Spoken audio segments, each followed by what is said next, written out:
देखते हैं फ्रेंड, प्रश्नावली 1.3 का प्रश्न नंबर 3।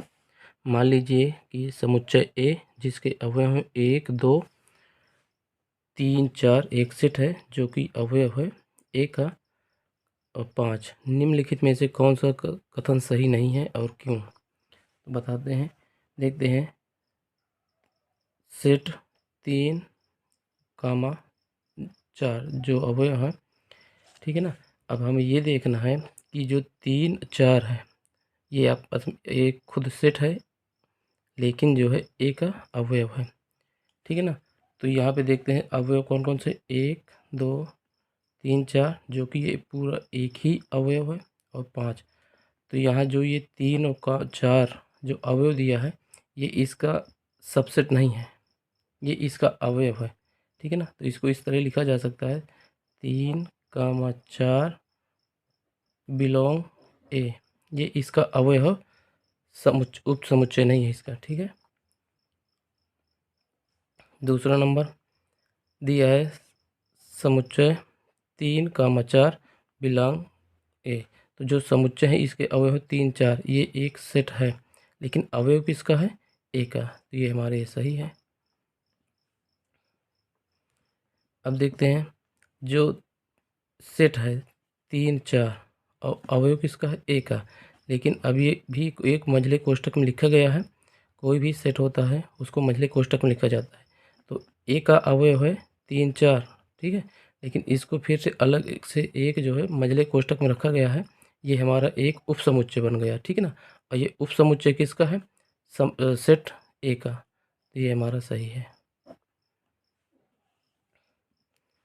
अब क्या कह रहा है, चौथा नंबर, ए बिलोंग ए, 1 बिलोंग ए, यानी कि एक जो है किसका अवयव है, एक का।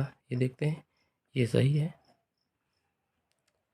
अब कह रहा है कि एक उपसमुच्चय है ए का, ठीक है ना।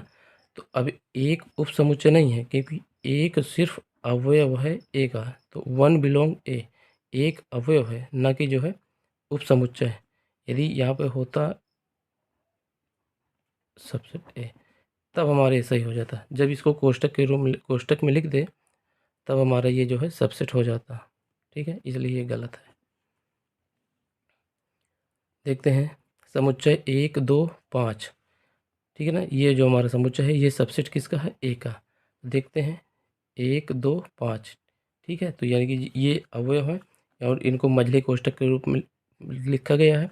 ये जो हमारा सबसेट हो गया, इसलिए हमारा ये सही है। देखते हैं फाई सबसेट ए। देखिए जो फाई होता है वो किसी भी समुच्चय का उपसमुच्चय होता है, इसलिए हमारे ये सही है। और देखते हैं 9 नंबर, 5 बिलोंग ए, ठीक है ना। अब ये कह रहा है 5 बिलोंग ए, यानी कि जो 5 है वो हमारे समुच्चय ए का क्या अवयव है, 1, 2 नहीं है, ठीक है ना। इसलिए हमारा ये जो है ये वाला गलत हो जाएगा। 11वां नंबर, जो हमारे एक सेट है 5 सबसेट ए। अब ये देखना है जो हमारे 5 है ये एक समुच्चय है, ठीक है ना। तो अब ये देखना है जो हमारा 5 इसके सेट का क्या है, अवयव है, और ये अवयव क्या हमारे इस समुच्चय में है, कहीं पे नहीं है, ठीक है ना। इसलिए हमारा जो है ये गलत हो जाएगा।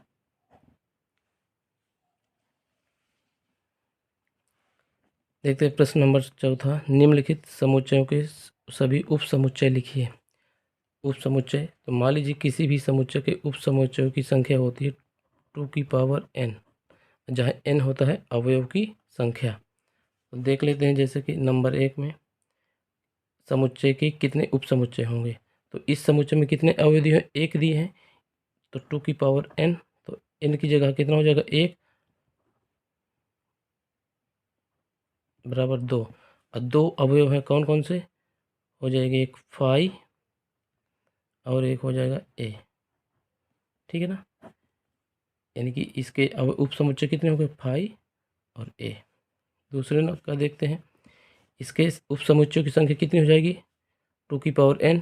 n कितने हैं, अवयव कितने हमारे पास, 2, 1, 2, तो 2 की पावर 2, 2 2 जो 4, तो हमारे पास कितने उपसमुच्चय की संख्या हो जाएगी? 4। तो देखते हैं कौन कौन से उपसमुच्चय हो जाएंगे। एक फाई हो गया, इसके बाद ए बी और ए बी हो जाएगा खुद आपस में, 4 हो गए। देखते हैं तीसरा नंबर। अब इसके उप समुच्चय लिखना है तो हो जाएगा फाई 1 2 3 1 2 2 3 3 1 और 1 हो जाएगा 1 2 3। अभी इसमें कितने अवयव हैं? 3 है, 1 2 3। तो इसके उप समुच्चयों की संख्या हो जाएगी 2 की पावर 3। कुल कितने हो जाएंगे अवयव समुच्चय उप समुच्चयों की संख्या? 8 हो गई। देख लेते हैं 1 2 3 4 5 6 7 8। ठीक, देखते हैं चौथा नंबर। अब ये जो फाई के उप समुच्चयों की संख्या बताना है। फाई एक रिक्त समुच्चय होता है, तो ये रिक्त खाली समुच्चय, इसके कोई अवयव नहीं होंगे। ठीक है, तो फाई ही इसका उप समुच्चय होगा बस। देखते हैं प्रश्न नंबर 5। पी ए के कितने अवयव होंगे यदि ए बराबर फाई हो? पी ए क्या होता है? घात समुच्चय है। घात समुच्चय किसे कहते हैं? मान लीजिए कोई समुच्चय ए है, तो ए के उप समुच्चयों का समुच्चय, ठीक है ना, तो किसी समुच्चय के उप समुच्चयों के समुच्चय हमारा घात समुच्चय कहलाता है। ठीक है,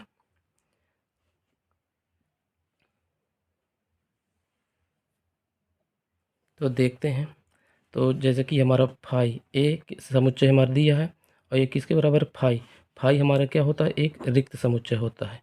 ठीक है ना, तो रिक्त समुच्चय को हम ऐसे भी लिखते हैं फाई, या इससे भी लिखते हैं, चिन्ह से प्रदर्शित करते हैं। तो रिक्त समुच्चय, तो किसी भी समुच्चय के उप समुच्चय की संख्या कितनी होती है? 2 की पावर n। और फाई हमारे एक रिक्त समुच्चय होता है, यानी कि उसमें कोई भी अवयव नहीं होता, तो यानी n बराबर क्या हो जाएगा? 0। तो 2 की पावर 0 इज इक्वल 1। यदि किसी भी संख्या के पावर यदि 0 हो तो उसका मान कितना होता है? 1। तो यदि अब इसके पी ए के कितने अवयव हो जाएंगे? पी के एक ही अवयव होंगे। ठीक है, निम्नलिखित को अंतराल रूप में लिखिए। अंतराल रूप में तो देखते हैं खुला अंतराल, ये अभी हमारा निर्माण रूप में लिखा हुआ है और इसको अंतराल के रूप में लिखा है। खुला अंतराल क्या होता है? ऐसे चिन्ह से छोटा कोष्ठक में, और बंद अंतराल